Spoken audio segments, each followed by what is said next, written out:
நமது captain news தொலைக்காட்சியின் மாலை செய்திகளை வழங்குவதற்காக கனிமொழி. கச்சத்தீவு அருகே இந்திய மீனவர்களுக்கு மீன் பிடிக்க உரிமை இல்லை. சென்னை உயர்நீதிமன்றத்தில் மத்திய அரசு மீண்டும் திட்டவட்டம்.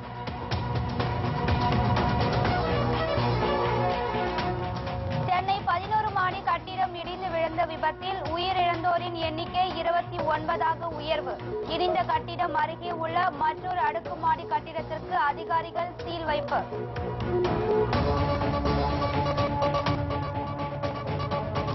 திருக்கோவிலூரில் வீட்டில் இருந்து குளிர்சாதன பெட்டி வெடித்து சிதறி விபத்து. ஒரே குடும்பத்தைச் சேர்ந்த 3 பேர் உயிரிழந்த சோகம்.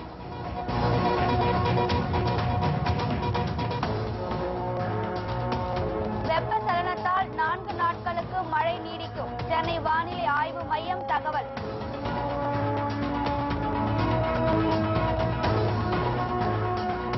அமெரிக்கா போர்க்குற்ற விதியை மீறியதாக புகார். கோத்தபாய ராஜபக்சேவுக்கு தண்டனை விதிக்க வாய்ப்பு.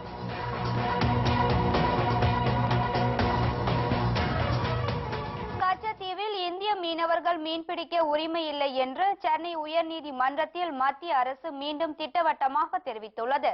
கச்சத்தீவு அருகே மீன்பிடிக்க செல்லும் இந்திய மீனவர்கள் மீது இலங்கை கடற்படையினர் தாக்குதல் நடத்துவதை தடுக்க கோரி மீனவர் பாதுகாப்பு பேரவை தொடர்ந்த வழக்கில் பதிலளித்துள்ள மத்திய அரசு இவ்வாறு கூறியுள்ளது.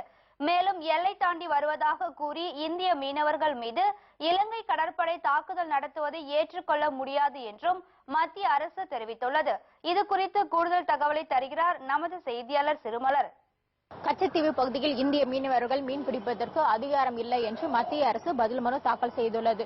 அதாவது சென்னை உயர்நீதிமன்றத்தில் மீனவர் பாதுகாப்பு பேரவையின் சார்பில் பீட்டர் ராயன் என்பவர் ஒரு பொதுநல வழக்கு தொடர்ந்தனர். அதாவது தமிழக மீனவர்கள் இலங்கை கடற்படையினர் தொடர்ந்து தாக்கப்படுகின்றனர். இந்த தாக்குதல் சமூகத்திற்கு ஒரு தீர்வு காண வேண்டும். மேலும் ஏராளமான மீனவர்கள் கைது செய்யப்பட்டுள்ளனர். கைது செய்யப்பட்ட மீனவர்களை விடுதலை செய்யப்பட வேண்டும். மேலும் பாரம்பரியமாக மீன் பிடிக்கும் உரிமை கச்சத்தீவில் உள்ளது. அந்த கச்சத்தீவில் மீன் பிடிப்பதற்கு உரிமை இருக்கிறதா இல்லையா என்பதை தெளிவுபடுத்த வேண்டும். அது தொடர்பாக உத்தரவுகள் பிறப்பிக்கப்பட வேண்டும் என்று சென்னை உயர்நீதிமன்றத்தில் வழக்கு தொடர்ந்திருந்தார். இந்த வழக்கு தற்காலிக தலைமை நீதிபதி அக்னிஹோத்ரி மற்றும் MM சுந்தரேஷ் அடங்கிய அமர்வு முன்னிலையில் விசாரணை நடைபெற்று வந்தது. அந்த வழக்கு விசாரணையில் மத்திய அரசு சார்பில் இன்னைக்கு கூடுதலாக ஒரு பதில் மனு தாக்கல் செய்யப்பட்டுள்ளது. அந்த பதில் மனுவில் தமிழக மீனவர்கள் கச்சத்தீவு பகுதியில் அதாவது எல்லை தாண்டி மீன் பிடிப்பதற்கு அதிகாரம் கிடையாது என்றும் அவர்கள் பதில் மனு தாக்கல் செய்துள்ளனர். மேலும் கச்சத்தீவில் அவர்கள் வலைகளை உலர்த்துவதற்கும் ஓய்வெடுப்பதற்கும் மற்றும் அங்கு நடைபெறும் அந்தோனியார் திருவிழாவை கலந்து கொள்வதற்கு மட்டுமே வழிபாடுவதற்கு மட்டுமே அவர்களுக்கு உரிமை இருக்கிறது. ஆனால் மீன் பிடிப்பதற்கு உரிமை கிடையாது. 1974 மற்றும் 76ஆம் ஆண்டு கடித ஒப்பந்தத்தின் மூலம் இது தீர்வு எடுக்கப்பட்டுள்ளது. எனவே இந்திய மீனவர்கள் கச்சத்தீவு பகுதியில் மீன் பிடிப்பதற்கு அதிகாரம் கிடையாது என்று பதில் மனு தாக்கல் செய்தனர். மேலும் அவர்கள் அந்த கச்சத்தீவு பகுதியில் ஓய்வெடுக்கவும் மலை உயர்த்துவதற்கும் உத்தரவிட்டுள்ளனர். சென்னை போரூர் மவுலிவாக்கத்தில் 11 மாடி கட்டிடம் இடிந்து விழுந்து விபத்துக்குள்ளானதில் பலியானவர்களின் எண்ணிக்கை 29ஆக உயர்ந்துள்ளது. 4வது நாளாக தொடர்ந்து மீட்பு பணிகள் நடைபெற்று வருகின்றன. இந்நிலையில் இன்று காலை உயிருடன் மீட்கப்பட்ட பெண் ஒருவர் மருத்துவமனைக்கு கொண்டு செல்லும் வழியில் பரிதாபமாக உயிரிழந்தார். இதற்கிடையில் இடிந்த கட்டிடத்தின் அருகே உள்ள மற்றொரு அடுக்குமாடி கட்டிடத்திற்கு சீல் வைத்து CMTA அதிகாரிகள் நடவடிக்கை எடுத்துள்ளனர். இது குறித்து நமது செய்தியாளர் ரேவதி தரும் தகவலை தற்போது பார்க்கலாம். போரூரை அடுத்த மவுலிவாகத்தில் 11 மாடி கட்டிட விபத்து நடந்த இடத்தில் இதுவரையிலான இறந்தவர்களின் எண்ணிக்கை 29ஆக உயர்ந்துள்ளது. சனிக்கிழமை அன்று மாலை சென்னையில் பெய்த திடீர் மழை காரணமாக இந்த கட்டிடம் விபத்துக்கு உள்ளானது. தற்போது 4வது நாளாக மீட்பு பணி நடைபெற்று வருகிறது. காவல்துறையினர் மற்றும் தீயணைப்பு துறையினர் மீட்பு பணியில் ஈடுபட்டிருக்கும் காட்சிகளில் உங்களால் காண முடியும். பொக்லைன் மற்றும் புல்டோசர் எந்திரங்களை கொண்டு அந்த சிமெண்ட் கழிவுகளை அகற்றும் பணியில் ஈடுபட்டு வருகின்றனர். இது மட்டுமல்லாமல் பேரிடர் மீட்பு பணியினர் விக்டிம் லொகேஷன் கேமரா என்று கூடிய கேமராவை அந்த விரிசல் வழியாக செலுத்துகையில் உள்ளே மேலும் பலர் இருக்கலாம் என்ற ஒரு தகவலும் வெளியாகியுள்ளது. இது குறித்து அதிகாரிகள் எந்த உறுதியான தகவலும் தரவில்லை.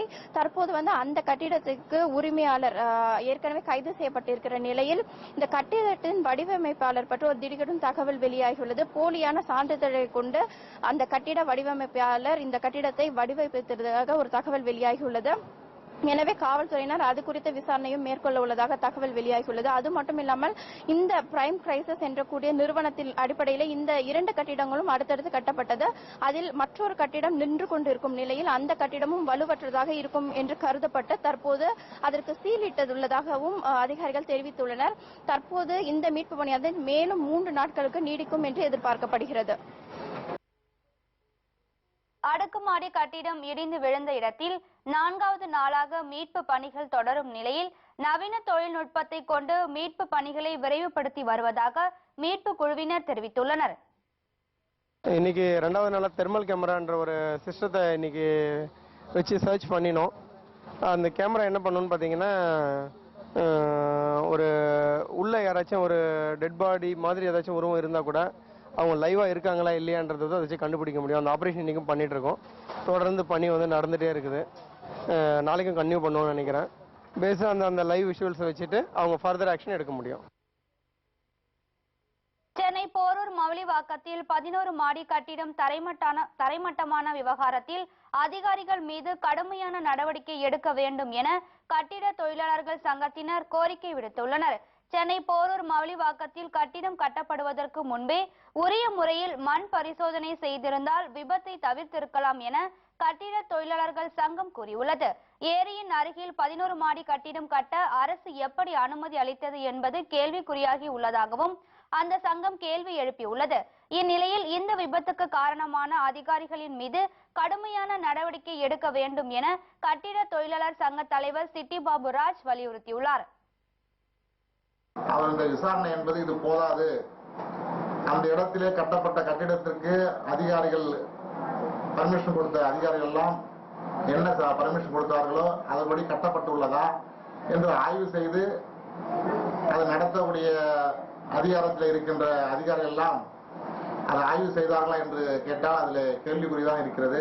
சிஎம்டி அப்ரூவ் கொடுக்கின்ற பொழுது என்னென்ன அப்ரூவ் அவர்கள் விதிகள் போடுகிறார்களோ அந்த விதிகளின்படி கட்டப்படுகிறதா என்று ஆய்வு செய்கின்ற பணி அதிகாரியுடைய பணியை மிகப்பெரிய ஒரு பணியாக இருக்கிறது. அந்த பணியை அவர்கள் செய்வதற்கு அரசாங்கம், இப்போது இருக்கின்ற அரசாங்கம் அதை மிகப்பெரிய ஒரு விஷயமாக செய்ய வேண்டும்.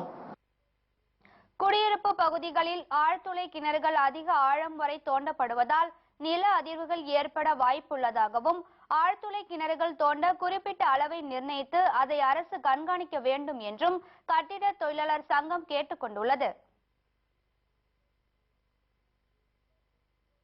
பெட்ரோல் டீசல் விலையை தொடர்ந்து மானியம் அல்லாத சமையல் எரிவாயு சிலிண்டரின் விலையும் உயர்த்தப்பட்டுள்ளது.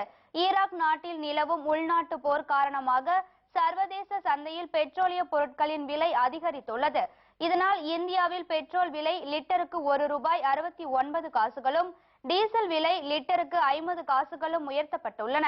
இந்நிலையில் மானியம் அல்லாத சமையல் எரிவாயு சிலிண்டரின் விலையையும் உயர்த்தி எண்ணெய் நிறுவனங்கள் அறிவிப்பு வெளியிட்டுள்ளன.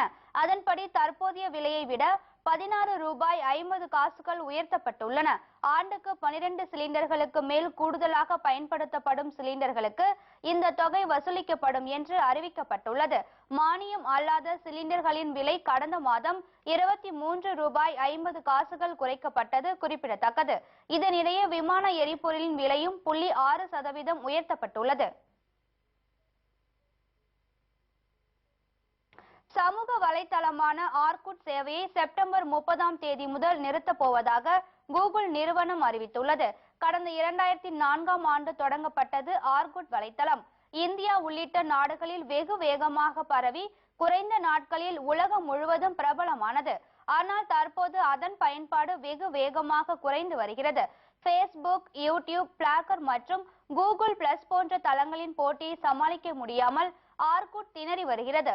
இதனால் ஆர்குட் சேவையை வரும் செப்டம்பர் 30 முதல் நிறுத்தப் போவதாக கூகுள் நிறுவனம் அறிவித்துள்ளது. எனினும் ஆர்குட்டில் இருக்கும் பயனாளர்கள் 2016ஆம் ஆண்டு வரை தகவல்களை சேமித்துக் கொள்ள முடியும் என்று அறிவிக்கப்பட்டுள்ளது. ஆர்குட், Facebook இரண்டும் ஒரே ஆண்டில்தான் தொடங்கப்பட்டது என்றாலும் Facebook தற்போது 1.28 பில்லியன் பயனாளர்களுடன் முன்னிலையில் உள்ளது.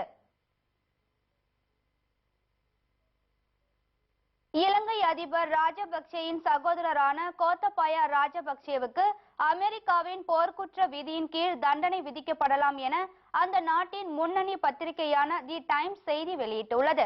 இலங்கை ராணுவத்தில் பணியாற்றிய பின்னர் கடந்த 1990ஆம் ஆண்டு அமெரிக்காவிற்கு இடம்பெயர்ந்த கோத்தபாய அந்த நாட்டின் குடியுரிமை பெற்றார். இந்நிலையில் கடந்த 2005ஆம் ஆண்டு தமது சகோதரரும் தற்போதைய அதிபருமான மஹிந்த ராஜபக்சேவுக்கு உதவுவதற்காக அவர் மீண்டும் திரும்பினார். இந்நிலையில் இலங்கையில் இடம்பெற்ற போர்க்குற்றங்கள் தொடர்பாக விசாரணை தொடங்கியுள்ளது. இதில் இலங்கை மீதான போர்க்குற்றம் உறுதி செய்யப்பட்டால் கோத்தபய ராஜபக்சே கைது செய்யப்பட்டு தண்டனைக்கு உட்படுத்தப்படலாம் என அந்த பத்திரிகை தெரிவித்துள்ளது. அமெரிக்கா குடியுரிமை கொண்ட ஒருவர் போர்க்குற்றத்தில் ஈடுபட்டுள்ளது சட்ட விதிகளுக்கு முரணானது என அந்த பத்திரிகை செய்தி வெளியிட்டுள்ளது. சிறிய விளம்பர இடைவேளைக்கு பிறகு மேலும் பல செய்திகளை காணலாம். தொடர்ந்து இணைந்திருங்கள் நமது கேப்டன் நியூஸ் தொலைக்காட்சியுடன்.